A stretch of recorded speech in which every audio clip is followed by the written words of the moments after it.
Hey everybody, happy Tuesday to you. Thanks for joining us again for another devotional. Today, jam-packed reading as we read 2 Samuel 8 all the way through chapter 12. Some major events in the life of David. But before we look at it, I just wanted to remind you that this Wednesday we're not going to have service. We'll try to do some different posts that day, but we're moving to Friday for our service because we're going to be celebrating Good Friday together. So join us on Friday at 6:30 for our Good Friday service. And then obviously don't forget that this Sunday is Easter. It's going to be very different, but we're just going to stay as positive on it as we can. Look for the bright spots. Look for all that the Lord can do and will do this year as we do an online-only Easter. But just be praying for our church, pray for other churches as this is very different. We still want it to be very evangelistic, and we hope that many people come to know the Lord. So just in a way of reminder, remember Good Friday, this Friday, 6:30 for our service, and then also remember Easter Resurrection Celebration coming up on Sunday at 10. All right, well, let's look at the Devo. Going to try to do a little overview and then just hit us with a lot of application because there's so much in this section of reading. So first, in chapter 8, it was probably the one that had the least amount of practical application. We see David's kingdom is just expanding in chapter 8. But then as we get over to chapter 9, we find a theme that emerges in both 9 and 10, and that is the kindness of David. In the very beginning of chapter 9, in verse 1, it says, "Now David said, 'Is there still anyone who is left in the house of Saul, that I may show him kindness for Jonathan's sake?'" So what's the theme? The theme is David's kindness. He's specifically looking for somebody from the previous family, the previous regime, his good friend Jonathan. He wants to show someone in his family kindness. And so we know the story. He finds the cripple named Mephibosheth, who is in isolation. He's hidden. He's riddled with fear. All of it is based on false assumption of David. He assumes that David would want to get rid of Mephibosheth because Mephibosheth would have been the next in line to be the king because he was the closest descendant to King Saul. But nothing could have been further from the truth. And so David, in his kindness, reaches out to Mephibosheth. He does what Mephibosheth couldn't do on his own. And in this, we find a great picture of the gospel. The king reaches out to the one who is crippled, to the one who is living in isolation, to the one who could do nothing on his own to enhance his relationship with the king. So David reaches out, and Mephibosheth responds with great humility. And we know that Mephibosheth receives the kindness of David. And what happens when he does? Well, as he receives the kindness of the king, there's great peace that comes.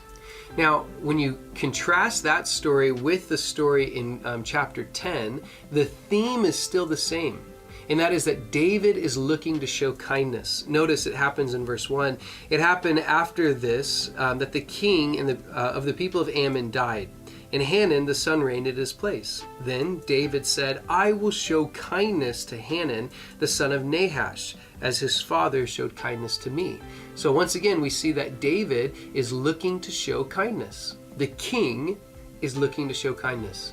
And in the previous chapter, the subject who had the kindness directed at him, which was Mephibosheth, received it. And what happened? It led to great peace. Well, in this chapter, we see that Hanun, he rejects the kindness of the king. And what happens? It leads to great warfare. Again, what a wonderful picture. Jesus is showing his kindness, and to those who receive it, it leads to great peace. And to those who reject it, it leads to warfare. Let's take it a step down from Christ. And I'll even apply it practically that when someone is trying to show you kindness, often we can have this chip on our shoulder mentality, and we can think they're only trying to show me kindness to get something out of me. That eventually will lead to some sort of war. I want to encourage you to be like Mephibosheth and receive kindness when it's offered. It can be a humbling thing that someone will need to show kindness. But I want to encourage you, especially in the days that we're living in, a lot of people are in need. And a lot of people who are not in need are looking to show kindness. So I want to encourage you to receive that kindness with no strings attached, and just be grateful for what they've shown to you. All right, so the theme in chapter 9 and 10 was David's kindness, but unfortunately, chapter 11 hits, and we see the theme now is David's idleness.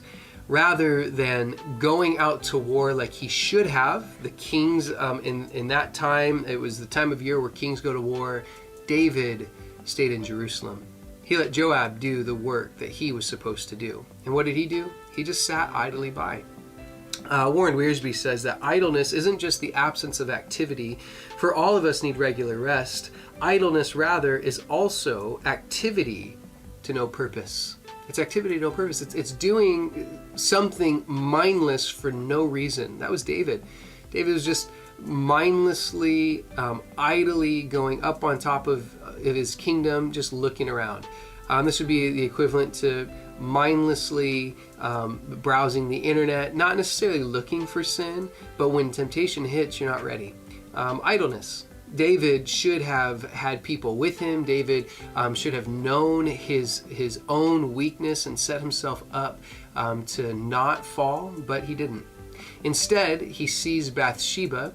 You know the story. She's publicly taking a bath enough for David to see.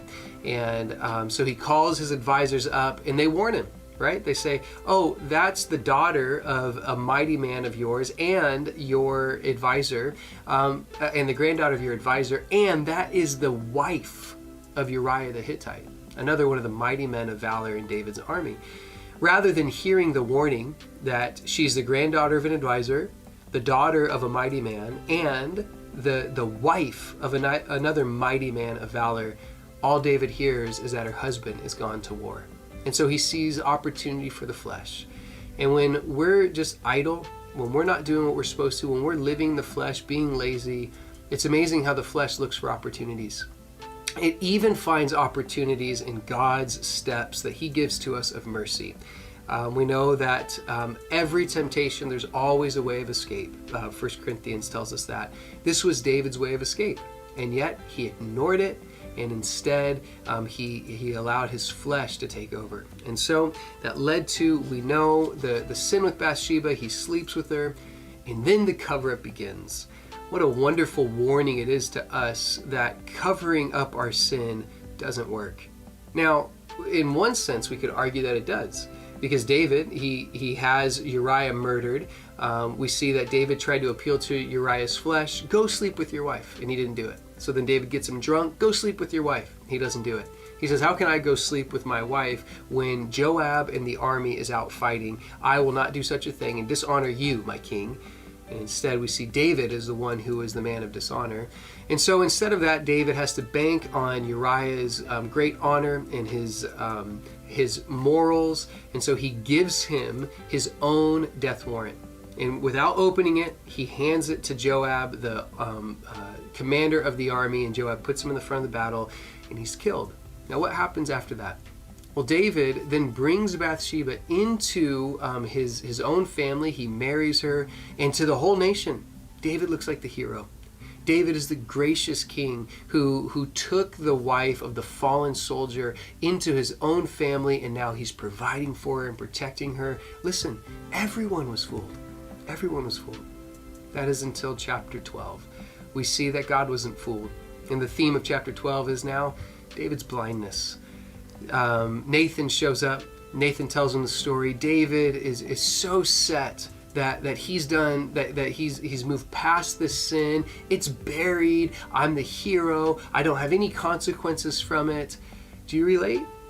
You think as if you've moved past a sin, or maybe there's a sin in your past. You move past it. No one knows anything. Well, Nathan shows us that there's no pulling a fast one on God. He tells him the story, and he looks him in the eyes, and he says, David, you're the man. You're the one who is actually the villain of the story that he tells. But guys, I want to give you a little bit of encouragement. We see that David's response to Nathan is one of great humility. And in this, we find a contrast between David and Saul. David doesn't react like Saul did. Saul reacted by being afraid that he was going to lose his throne. Not David. In 2 Samuel chapter 12, verse 13, it says, "So David said to Nathan, I have sinned against the Lord." He realized what he did. No excuses. No, you see, there's no flowering it up. No, oh, I made a mistake. He said, no, I've sinned against the Lord. He owned up to his mistake, and he was honest. And then notice what Nathan says to him in response again in verse 13. "And Nathan said to David, the Lord also has put away your sin, and you shall not die." We see that what he's saying is, you now have received forgiveness. But guys, there's a warning attached to it, because in the very next chapter, he says, the very next verse, he says, however, although you've been forgiven, there are still consequences. And in this, guys, we see a very important lesson that forgiveness does not negate consequences. When we have sinned, yes, Jesus will forgive, and the eternal consequences are forgiven and done away with. His grace is sufficient. But we need to understand there's a reason why it's sin. There's a reason why we're not supposed to do it. It's because it will eventually breed death, and every sin is going to have consequences. If maybe you relate to David, you have a lot of time on your hand right now, and rather than being as productive as you can be, rather than looking to serve your family, to serve however you can serve, you're being idle. And that idleness is leading you to temptation. I want to remind you that every sin has consequences, just like David. Yes, there's forgiveness. Yes, God's grace is incredible. His mercy knows no bounds, but there are still consequences that come. I want to encourage all of you, including myself, let's keep our eyes on Jesus. These days are getting more and more difficult as they go on. The minimal interaction we're having together is very tough, but I want to encourage you, stay strong in Jesus, keep your eyes on Him, and we're going to make it through these times. God bless you guys, and we'll see you again tomorrow as we do another devotional from 2 Samuel. God bless you.